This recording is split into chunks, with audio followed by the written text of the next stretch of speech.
నేను రజాక్. మన దేశ ప్రధాని నరేంద్ర మోడీ గారా లేదంటే డొనాల్డ్ డక్కా? ఎవరు? మన దేశ ప్రధాని ట్రంపా, మోడీ గారా? మోడీ ట్రంప్ పర్మిషన్ ఇస్తేనే రష్యా దగ్గర నుంచి ఆయిల్ కొనాలని ఆంక్షలు పెట్టాడంట.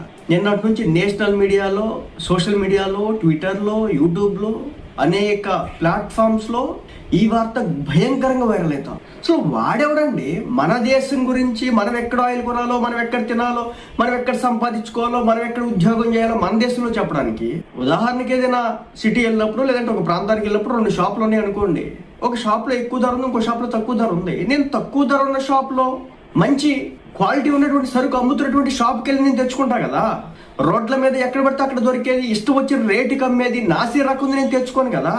ఈరోజు ట్రంప్ ఏమంటాడంటే, కొంటే మా దగ్గర కొనాలి అమెరికా దగ్గర, లేదంటే మా కంపెనీలు అమ్ముతున్నటువంటి చమురు సంస్థలు ఏవైతే ఉన్నాయో, వెనిజులా దగ్గర అమ్ముతున్నాయో వాటి దగ్గర కొనాలి.